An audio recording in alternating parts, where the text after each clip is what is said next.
In the U.S., we have a system of democracy that is a political system that is ruled by the people or by, say, politicians.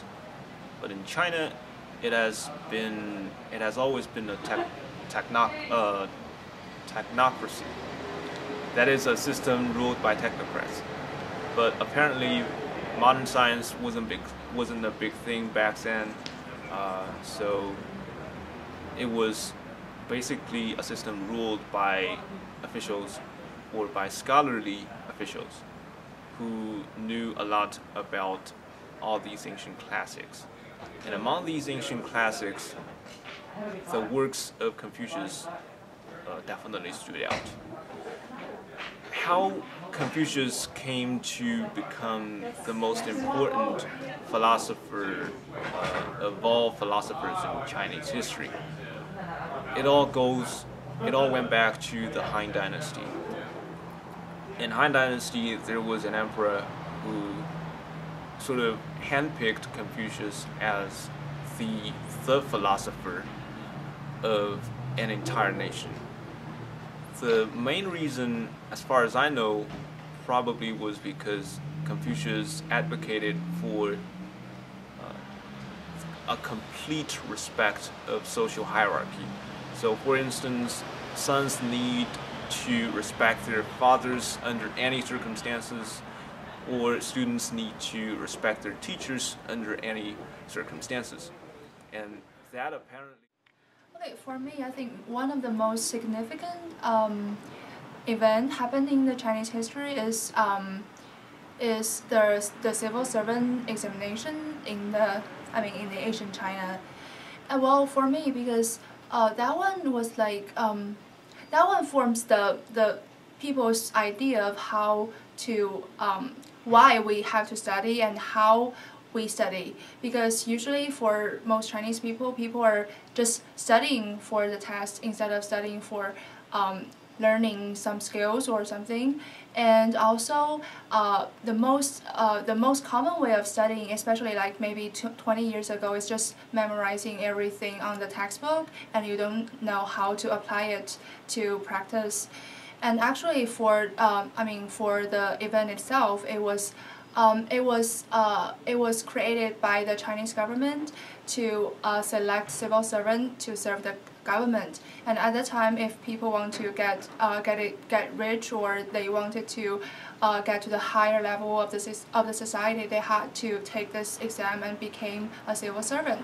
And that's why they were thinking like, well, the only way for me to get success is to study and is to pass this exam actually. So they just started reciting the Chinese classics without thinking about. Sure.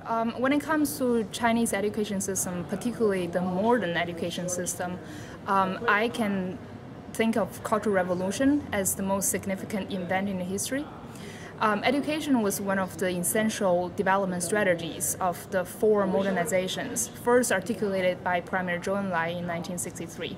However, the Cultural Revolution from 1966 to 1976 was considered like one of the most disastrous time in contemporary Chinese history. Chairman Mao believed that the elite class, including the engineers, the doctors, the professors, had already accumulated too much power. So he focused on students and the youth to leave school and send them back to, so to speak, their working class route. The Cultural Revolution was an attempt to disassemble the elite class and transform China once again into a working class agricultural country. So the event largely ruined the education system established before that. So in this way, the educated population of China was systematically reduced and belittled. It wasn't until Deng Xiaoping, as the head of the new party, brought it back to the government priority in the mid-80s. China enacted this law. It's called 9-year compulsory education law in 1986. The executive branch of the government mandated that every child, regardless of race, gender, ethnicity, must be enrolled in primary school upon reaching the age of 6 and then complete 9 years of schooling. Additionally, in Taiwan, education was first brought here by the Chinese in the 17th century. Taiwan's first school, we have a historical monument devoted to Taiwan's first school, which is in the Tainan Confucian Temple.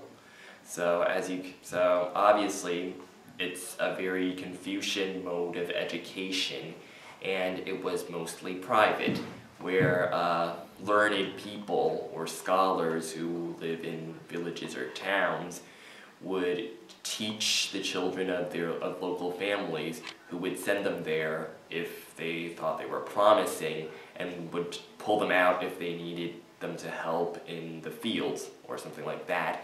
So, but of course, promising or talented youngsters can and do go on to take the imperial examinations and eventually some of them become quite high-ranking government officials.